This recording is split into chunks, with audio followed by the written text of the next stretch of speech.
I'm Elia Haber for the Beirut Banyan.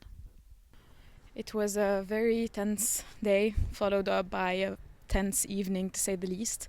I'm now taking side streets to get to my car, avoiding going back from Martyrs Square directly to Ring because of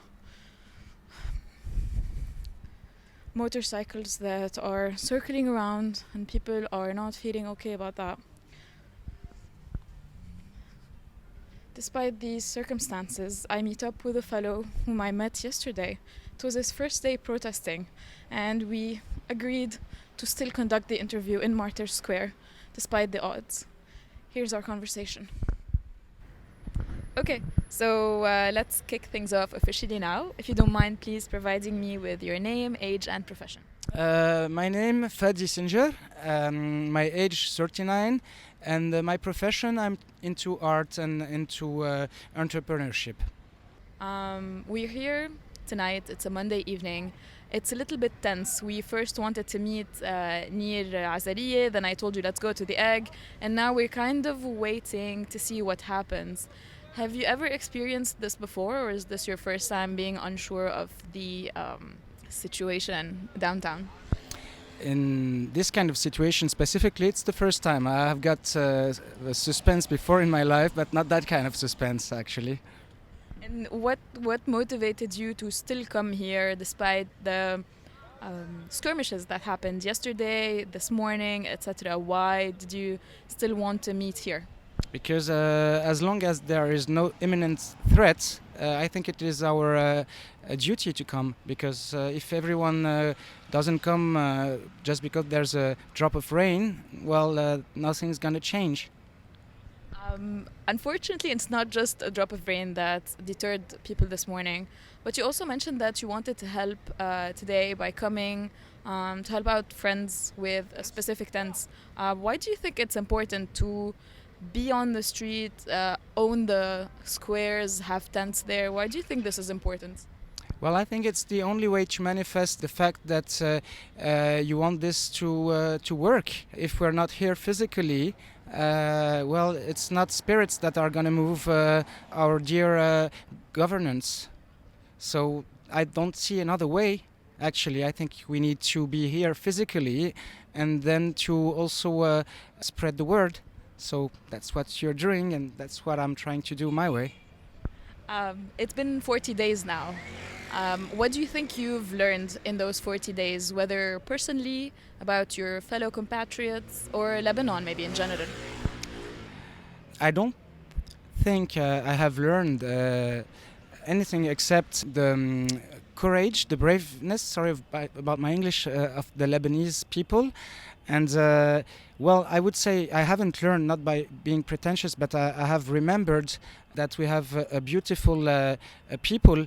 And I see that our people is remembering that they are Lebanese, and that all these political and confessional bullshits are not serving them, and they're just sick and tired of it. So it's kind of a dream that is happening now, because personally, I'm half French, half Lebanese, and I was born in France. I just came back in '91 at the end of the war, and I discovered confessionalism maybe when I was 15, 16. I didn't even know what it was. It was like one day at the school, the lady that sold the manouche asked me, "Oh, but your name is Fadi, so you're a Christian?" I said, "Well, no, my father is Muslim." I said, "Oh, Fadi is a Christian name."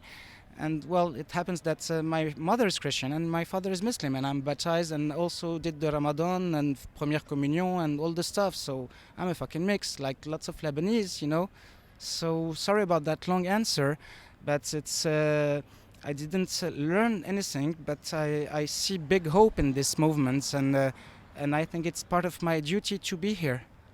Following up on your duty, as we've previously discussed, you weren't here since day one. You had obligations elsewhere. What made you join this now, given that this is not the first time people take to the streets?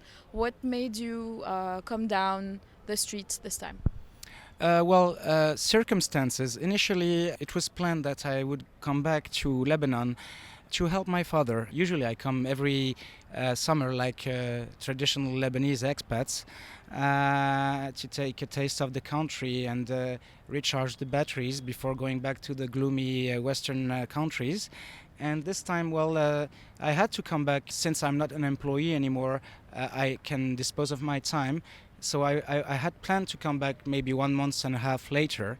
So that's why I came back, though of course my father said do not come, please خذوا ticket and etc. But as I said, as long as we're not in imminent threat, I think I need to be here. And it's a historical time, and when I was there several times, like I cried watching the pictures, because it's beautiful and we need this. It's the only hope for Lebanon. I wanted to ask you about what you've seen so far. So you said some of what you've seen has moved you to tears.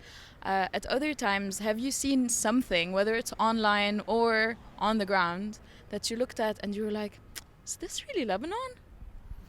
I was not surprised by the capacity of the people to stand together, Christian and Muslim. For me, this is Lebanon. So, honestly, no.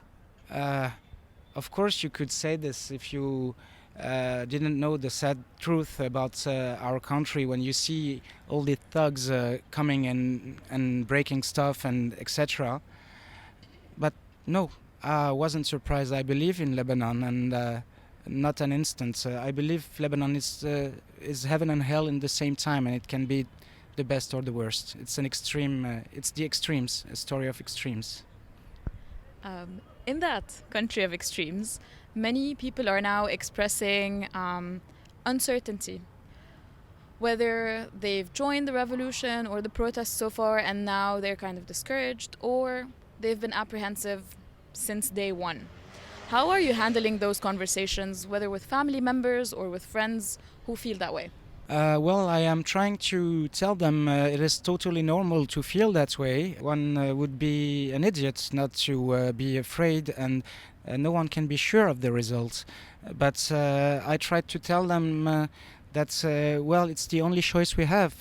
This is a historical opportunity, and we have to be there and believe in it and do whatever we can at our own level. Though there is danger, but in the civil war, the danger was lower? I don't think so. So my father, that used to drive to the airport under the bombs, which is afraid or doesn't want, I don't know if it's fear, to come to the demonstrations, I find it incoherent, because he's one of the first that suffers from this situation for 30 years. I told you I came back to help him because he's in deep shit, like lots of Lebanese, especially when they don't cheat, if you get what I mean. So I hope I will convince him, and I would dream to come here with him. Let's hope you get to do that. I finally was able to convince my parents on Independence Day. That was like an achievement. I gave myself a pat on the back. It took me a solid month. Okay, now my last question to you is, in a couple of years, if people are looking back at this moment in our history, what do you think they're going to remember, or what do you hope they will remember from this? I don't know what they will remember, but I hope they will remember that Lebanese people is one, and that these religions have separated us for a long time. I have nothing against religion, spirituality, and no judgment to put on this. But I hope the people will remember that we are one, and that we don't give a shit about your Shia, your Christian, your whatever.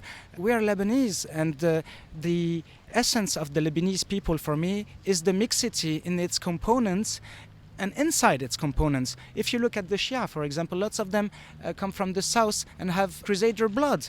I'm half French. Lots of us are mixed, and I think this is what gives us lots of opportunities, opens our minds, and it's a big wealth for us. So in the inner mixity of the people, me, other people, and lots of Lebanese that have mixed origins, and in the individuals' mixity, Shia with Christians, with Derzi, with whatever, with Jews, even if there wasn't the problem with Israel, that's what makes Lebanon great and strong.